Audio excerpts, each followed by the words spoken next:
Di tengah gempuran krisis ekonomi global, ternyata Indonesia ekonominya tetap tumbuh positif, meskipun angkanya lebih rendah dari target. Tingkat pertumbuhan ekonomi Indonesia pada 2023 tercatat pada kisaran 5,17%. Hal itu masih sangat bagus, dalam arti ekonomi Indonesia tetap survive, sementara di sebagian negara lain pertumbuhannya sangat rendah, bahkan stagnan.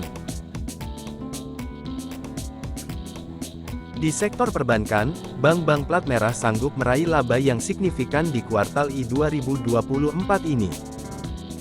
Inilah daftar bank BUMN beserta kenaikan labanya, dimulai dari PT Bank Negara Indonesia Persero Terbuka atau BNI. Hingga kuartal pertama 2024, BNI berhasil mencatat laba bersih sebesar Rp5,33 triliun, atau tumbuh 2% secara tahunan atau year on year.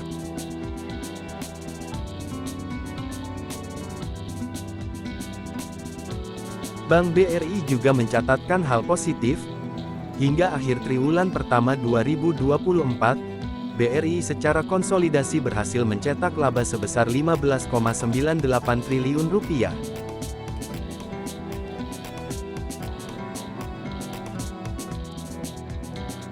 Sementara itu, PT Bank Mandiri Persero Terbuka membukukan laba Rp12,7 triliun di kuartal pertama 2024. Angka ini tumbuh 1,13% secara tahunan atau year on year, di mana laba tahun lalu sebesar Rp12,5 triliun. Dari sisi kredit, Bank Mandiri menyalurkan Rp1.435 triliun di 3 bulan pertama 2024. Bank milik pemerintah yang lainnya juga meraih kenaikan laba bersih di kuartal pertama 2024. PT Bank Tabungan Negara Persero Terbuka melaporkan laba bersih senilai Rp860 miliar per kuartal pertama 2024, naik 7,4% secara tahunan. Hal ini didukung oleh pendapatan bunga naik 14,9% YoY menjadi Rp7,67 triliun.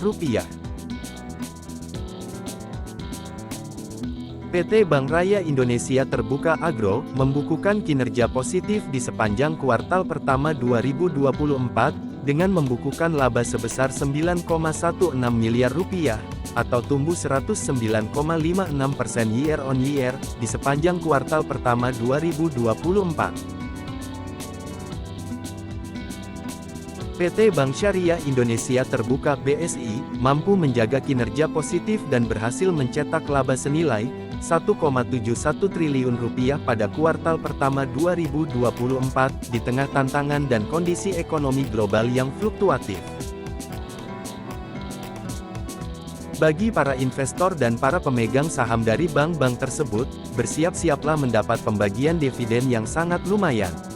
Kinerja bagus dari bank plat merah itu, membuat para pialang saham berebutan membeli sahamnya, dan tentu harganya akan ikut terkerek pula. Kesempatan untuk menjual saham di bursa untuk bank-bank itu, pasti menguntungkan.